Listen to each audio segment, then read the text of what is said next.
Business news portal দেশ সমাচারের নিয়মিত আয়োজন বিজনেস এক্সপ্রেসে আপনাদের সকলকে স্বাগত জানাচ্ছি। আমি কাজী মোহাম্মদ মিরাজ হোসেন এসএস। প্রিয় দর্শক, আমাদের এই অনুষ্ঠানে আমরা শেয়ার বাজারে তালিকাভুক্ত বিভিন্ন কোম্পানি সম্পর্কে আলোচনা করে থাকি এবং কোম্পানির দায়িত্বশীল পদে যারা আছেন তাদের সম্পর্কে আলোচনা করি। আমাদের আজকের অনুষ্ঠানের অতিথি সিটি জেনারেল ইন্স্যুরেন্স কোম্পানি লিমিটেডের চিফ ফাইন্যান্সিয়াল অফিসার জনাব শেখ আজিজুল হক এসএস। জনাব আজিজুল হক, আপনাকে অসংখ্য ধন্যবাদ আমাদের অনুষ্ঠানে আসার জন্য। আমাদের স্টুডিওতে আপনাকে স্বাগত জানাচ্ছি। ধন্যবাদ শ্রদ্ধেয় মেরাজ ভাই, আপনাকে ধন্যবাদ। সাথে সাথে ধন্যবাদ জানাচ্ছি দেশ সমাচারের কর্তৃপক্ষকে। জি, আমাদের অনুষ্ঠানের শুরুতেই আমরা শেয়ার বাজারে তালিকাভুক্ত company city general insurance company লিমিটেডের ব্যবসা কেমন চলছে সে সম্পর্কে জানতে চাইব। জি, ধন্যবাদ। City general insurance company limited একটা পাবলিক লিমিটেড কোম্পানি। এটা 1996-এ প্রতিষ্ঠিত হয়। আমরা এটা আপনারা সবাই বলে, কারণ maximum share Anwar group of ইন্ডাস্ট্রিতে। আনোয়ার হোসেন ঢাকার কৃতি সন্তান এবং ওনার উদ্দেশ্যই ছিল যে মানুষের কর্মসংস্থান সৃষ্টি করা। এখন স্যার গত 21 সালের 17 আগস্ট স্যার চলে গেছেন। স্যার চলে, যদিও দৈহিকভাবে স্যার আমাদের মাঝে নেই, কিন্তু আমরা স্যারকে সর্ব কাজে স্মরণ করি। স্যারের সুযোগ্য সন্তান এবং আমাদের শ্রদ্ধা এমডি স্যারের তত্ত্বাবধানে আমাদের সিটি জেনারেল ইন্স্যুরেন্স কোম্পানি আপনাদের দোয়ায় ভালো সন্তান এবং আমাদের। আচ্ছা, আপনাদের প্রতিষ্ঠানের লাস্ট কোয়ার্টারটা কেমন ছিল business? Last quarter June quarter 23 আমাদের গত জুন 22-এর চেয়ে অনেক ভালো ছিল। কারণ আমাদের সেখানে ইপিএস 23 জুন কোয়ার্টারে আমাদের ইপিএস ছিল 81 পয়সা, লাস্ট জুন 22 কোয়ার্টারে সেটা ছিল 65 পয়সা। আমাদের এই পর্যন্ত অ্যাসেট বৃদ্ধি পেয়েছে। আমাদের লাস্ট কোয়ার্টার 23-এর অ্যাসেট ছিল 203 কোটি, যেটা আমাদের ডিসেম্বর 22-এ ছিল 194 কোটি। আমাদের প্রফিট বিফোর ট্যাক্সও বৃদ্ধি পেয়েছে। আমাদের এই কোয়ার্টারে লাস্ট কোয়ার্টার জুন 23-এ প্রফিট বিফোর ট্যাক্স 8 কোটি, যেটা গত বছর জুন 22-এ ছিল 6 কোটি। সার্বিক দিক দিয়ে আমরা আপনাদের দোয়ায় ভালো করতেছি।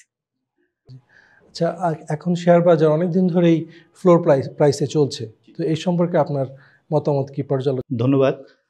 আপনারা সবাই জানেন যে ফ্লোর প্রাইস জিনিসটা হলো একটা শেয়ারকে একটা নির্দিষ্ট প্রাইসে থেমে দেওয়া বা আটকে দেওয়া।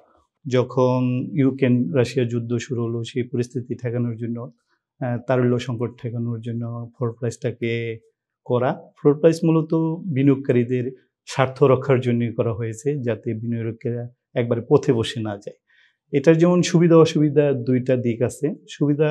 অসুবিধাটা হলো যে যেই শেয়ারের যতটুকু দাম থাকার কথা ফ্লোর প্রাইজের মাধ্যমে কিন্তু সেই শেয়ার ততটুকু দাম পাচ্ছে না। আবার কিছু কিছু খারাপ শেয়ারও ফ্লোর প্রাইজের কারণে ভালো করতেছে। এটা দুইটা সাইডে আছে। মূলত বর্তমান সরকারের লক্ষ্য হলো মানুষ যাতে পথে বসে না যায়, এটাকে স্থিতিশীল অবস্থায় ক্ষতিগ্রস্ত না হয়। মাননীয় প্রধানমন্ত্রীর একটা আমরা আশা করবো যে ওনার যেহেতু বিচক্ষণ একজন ব্যক্তিত্ব, শেয়ার মার্কেটের পরিস্থিতি ইনশাল্লাহ ভবিষ্যতে ভালো হয়ে যাবে। আচ্ছা, আমরা এই পর্যায়ে আপনার কেরিয়ারের গল্পটা জানতে চাইব। আজকের এই অবস্থানে আপনি আসার পরে কি করে এই পথটা অতিক্রম করলেন? জি, ধন্যবাদ। আজকের অবস্থানে আসার জন্য একটু আমাকে কষ্টই করতে হয়েছে। কারণ প্রথমে আমি জয়েন করি 2003 সালে ফিনিক্স টেক্সটাইল লিমিটেডে সিনিয়র অফিসার হিসেবে। দেন আমি জয়েন করি ব্র্যাকে ইন্টারনাল অডিটর হিসেবে। তারপর চলে আসি বেঙ্গল হারিকেন, একটা জয়েন্ট ভেঞ্চার কোম্পানি ডেনমার্কের সাথে। সেখান থেকে আমি চলে আসি রিলায়েন্স ইন্স্যুরেন্সে। রিলায়েন্স ইন্স্যুরেন্স থেকে সর্বশেষ 2019 সালের এপ্রিল মাসে জয়েন করি আমি সিটি জেনারেল ইন্স্যুরেন্স কোম্পানিতে। সিটি জেনারেল ইন্স্যুরেন্স কোম্পানিতে আমি প্রথম কিন্তু সিএফ হিসেবে জয়েন করি নাই। সেইখানে আমি জিএম হিসেবে এসএবিপি হিসেবে জয়েন করি। তারপর আমার কাজের নিষ্ঠা পরিশ্রম দেখে এবং আমাদের আগের সিএফও ওনা চলে যেতে আমার ম্যানেজমেন্ট আমাকে সিএফও পোস্টে দায়িত্ব দেন। আপনার ক্যারিয়ারটা অলমোস্ট 20-21 ইয়ার্সের একটা লম্বা সময়। জি। তো আপনি এর পরবর্তীতে আপনার ক্যারিয়ার নিয়ে আর কোনো চিন্তা ভাবনা আছে কিনা? হ্যাঁ, আমার ক্যারিয়ার নিয়ে চিন্তা ভাবনা আছে। আমি আর একটু পড়াশোনা করতে চাই। আমি তো গভর্নমেন্টের একজন ব্যাট এজেন্ট এনলিস্টেড, মেজর ভাই আপনি জানেন। পাশাপাশি আমি সিজিআই করা, তারপর পাশাপাশি আমি সিএটা শেষ করতে চাই। আমার সিএ প্রফেশনটা অর্ধেক হয়েছে, এখন শেষ হয় নাই। আপনাদের দোয়ায় ফুললি এনরিচ হবে। জি। আচ্ছা, আপনার এই যে সিএফও চিফ ফাইন্যান্সিয়াল অফিসার হওয়ার জন্য কী কী যোগ্যতা প্রয়োজন এবং এই পজিশনে আসার জন্য আপনার যারা আগ্রহী তাদের জন্য আপনার পরামর্শ কী? জি, ধন্যবাদ। সিএফও চিফ ফাইন্যান্সিয়াল অফিসার একটা ভাইটাল পোস্ট। এটা হওয়ার জন্য সবচেয়ে বড় প্রথম যেটা দরকার সিনসিয়ারিটি থাকতে হবে।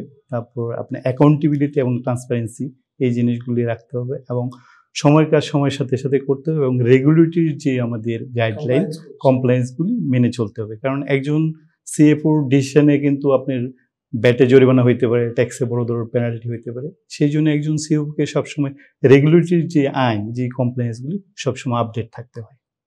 আর যারা আসতে চান তাদের জন্য আপনি কি বলবেন? তাদের জন্য বলবো যে আসেন, খুবই ভালো একটা চ্যালেঞ্জিং জব, সবাইকে ওয়েলকাম আসতে হলে, তবে সিনসিয়ারিটির সাথে কাজ করতে হবে। জনাব আজিজুল হক, আপনাকে অসংখ্য ধন্যবাদ আমাদের অনুষ্ঠানে আসার জন্য।